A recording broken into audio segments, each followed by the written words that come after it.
नमस्ते सभी को। मेरा नाम अक्षय कुमार हुआ और मैं मूलतः पाकी का रहने वाला हूँ। आज इस तेतराई के इस गौरीदह के प्रांगण में हमारे साथ आज एक विशेष मित्र कहें, गुरुजी कहें, वैद्य कहें, जो आज हम सभी के बीच में हैं। बहुत दिन से यहाँ इनका चल रहा है। आज इनसे हम लोग मिलेंगे, कुछ बातचीत करेंगे। सर्वप्रथम गुरुजी, आपका इस तेतराई के इस गौरीदह में बहुत बहुत स्वागत है, हार्दिक अभिनंदन है। तो डॉक्टर प्रभाकर जी, आपसे पहला सवाल कि आप मूलतः कहीं बाहर के रहने वाले, जैसे पंजाब के रहने वाले जी हैं। जी जब आप पलामू में आए, पांकी में आए, गौरीदह में आए, जी। तो कैसा आपको ये वातावरण लगा, कैसा ये लोग लगा, कैसा ये जो आप देख रहे हैं, जो खूबसूरत सा वादी है, पहाड़ है, देखिए, जंगल, कैसा रहा? अगर हम बात करें आयुर्वेद को लेके, तो ये जगह मेरे लिए बहुत स्पेशल इसलिए हो गई क्योंकि यहाँ पे शंकर जी का मंदिर है। और आप सबकी जानकारी के लिए बता देना चाहता हूँ, आयुर्वेद की जो शुरुआत की थी वो हमारे शंकर जी ने ही की थी। उसके बाद उन्होंने माता पार्वती को सिखाया। ऐसे ये पीढ़ी दर पीढ़ी ये चलती आई है। तो जब मैं यहाँ आया और शंकर जी का मंदिर देखा कि हमारे कैंपस के अंदर शंकर जी का मंदिर है, और ये मतलब प्राचीन शंकर जी के मंदिर से ही चला आ रहा है, तो इस चीज़ की बहुत खुशी हुई। बाकी जैसा एक आयुर्वेदिक आश्रम होना चाहिए, वो जो खासियत होनी चाहिए, वो सब कुछ यहाँ पे है हमारे कैंपस के अंदर है। मतलब हमें कुछ भी बाहर से खोजने नहीं जाना पड़ता। जैसे गुरु जी, अभी आपने बात की आयुर्वेद का, हम सब जी जानते हैं, जो भी सनातन परिवेश में लोग रहते हैं सबको जी जी पता है कि आयुर्वेद में आज क्या महत्व है। जो भी बड़े बड़े डॉक्टर हैं, सब लोग कहीं ना कहीं गाइडलाइंस कर रहे हैं कि आप जो भी आप आयुर्वेद की तरफ जाएं, जो भी लंबी लंबी बीमारियां हैं। लेकिन आप अभी कुछ दिन पहले देख रहे होंगे, कोई डॉक्टर विश्वरूप चौधरी जी हैं, जो आप बोल रहे थे कि गाय का दूध है हानिकारक है। आप उसको मतलब कैसे देखते हैं? नहीं, डॉक्टर विश्वरूप चौधरी जी के कुछ बातों से तो मैं सहमत हूँ, पर इस बात से मैं बिल्कुल सहमत नहीं हूँ जो वो बताते हैं कि दूध नहीं पीना है। और ये मेरे ख्याल से तो एक षड्यंत्र ही है हमारे भारत के खिलाफ, हमारे भारतीयों के खिलाफ। क्योंकि आप सबको बता देना चाहता हूँ, गाय के बारे में मैं कुछ बता देना चाहता हूँ। गाय एक ऐसी चीज़ है जिसके अंदर सभी तरीके की बीमारी को ख़त्म करने की क्षमता है, सभी तरीके की बीमारी। और उससे हमें जो भी चीज़ मिलती है वो हमारे लिए बहुत ही अच्छी होती है। हमारे गरुड़ पुराण में, हमारे गीता में, शिव पुराण में भी इसके बारे में लिखा गया है कि आपके खाने में एक टाइम तो ज़रूर गाय के द्वारा कोई भी चीज़ होनी चाहिए। चाहे हम गौमूत्र ले लें, चाहे हम गोबर का यूज कर लें, बनाने में पहले गोबर का इस्तेमाल होता था, दूध ले लें, घी ले लें, दही ले लें, कुछ भी हमें गाय का प्रयोग करना ही था। पर जैसा विश्वरूप चौधरी जी को मैं देख रहा हूँ, काफ़ी लंबे समय से वो दूध के बारे में बता रहे थे कि दूध अच्छा नहीं है, दूध अच्छा नहीं है, दूध अच्छा नहीं है।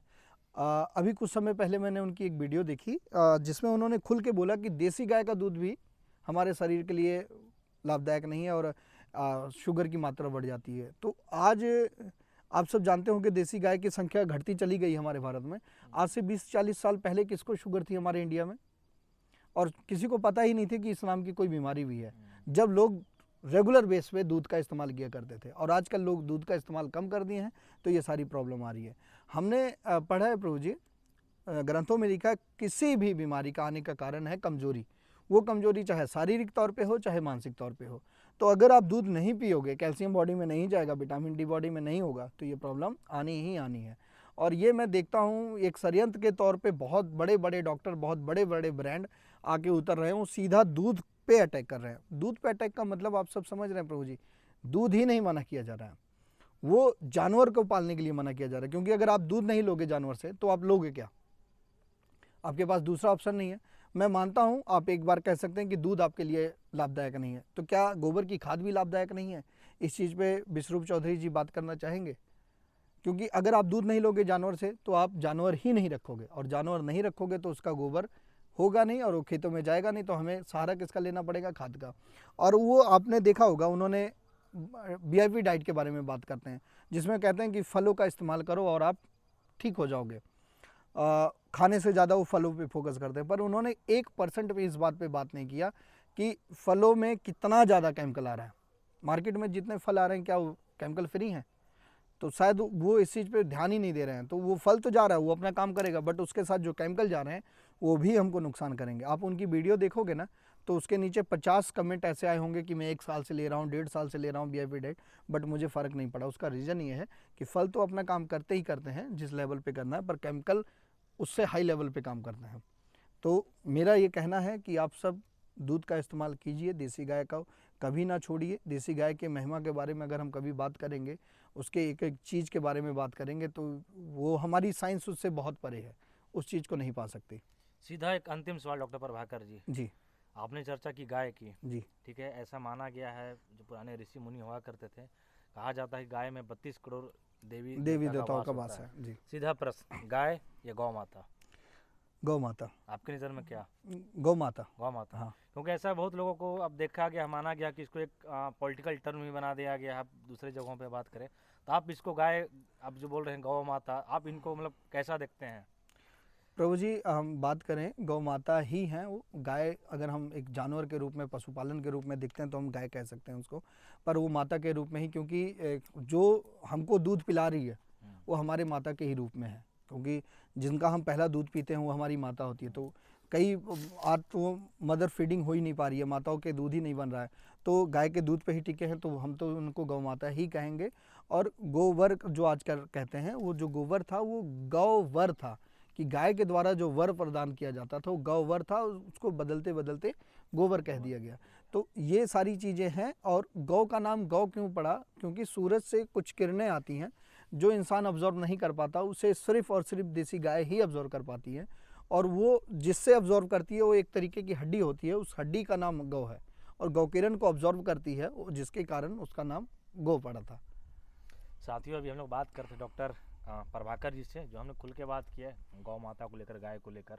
मेरा भी ऐसा व्यक्तिगत मानना है कि मैं डॉक्टर साहब, मैं जब भी मतलब दूध ना पीता हूँ रात में, मुझे ऐसा मतलब देखा गया, मुझे जो एक होता है निंद्रा, जी जी। वो बिल्कुल नहीं आती। मतलब जब तक मैं दूध पी ना लूँ उसके बाद ही एक निंद्रा आती है। तो ये क्या इस पे आप? मैं आपको एक छोटा सा उदाहरण दे देता हूँ। ऐसे बोलना नहीं चाहिए, किसी के पर्सनल लाइफ पे नहीं जाना चाहिए, बट आप देखोगे राजीव दीक्षित जी का आप सबने नाम सुना होगा। राजीव दीक्षित जी गाय के दूध के बारे में बहुत खुल के बात करते थे।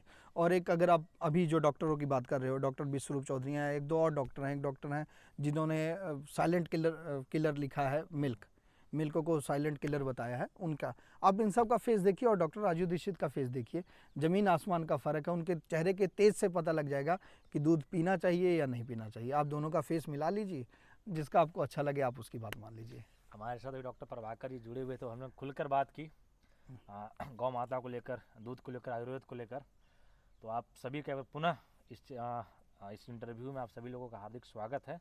कोई आप डॉक्टर साहब कोई अंतिम एक संदेश देना चाहते हैं इस प्राकृतिक वेदना में बैठे हुए हैं, अगर आप यहाँ से यहाँ के जनमानस को कुछ संदेश देना चाहें 2 लाइनों का? संदेश यही है कि गाय हमारी जो रोड पे घूम रही हैं उनको आप सब सुरक्षित कीजिए, उनकी हर चीज़ का प्रयोग कीजिए, समाज कल्याण के लिए बहुत ही लाभदायक है। हम कभी बैठेंगे, बताएंगे कि गाय का प्रयोग कैसा है और कैसे हमारे समाज को तोड़ने वालों ने गाय को हमसे दूर करना स्टार्ट किया और हमको तोड़ते चले गए। तो आप सब खुल के, बेफिक्र होके, दिल खोल के दूध पीजिए, उसका कोई भी नुकसान नहीं होता। और गाय को अपने घर में रखिए, जरूर रखिए। जरूर। आप सभी जुड़े थे हम लोगों के साथ, डॉक्टर प्रभाकर सर जी हमारे साथ में थे, जो हम लोग खुलकर बात किए। तो आज के लिए बस इतना ही, फिर मिलेंगे किसी नए एपिसोड में, तब तक के लिए धन्यवाद।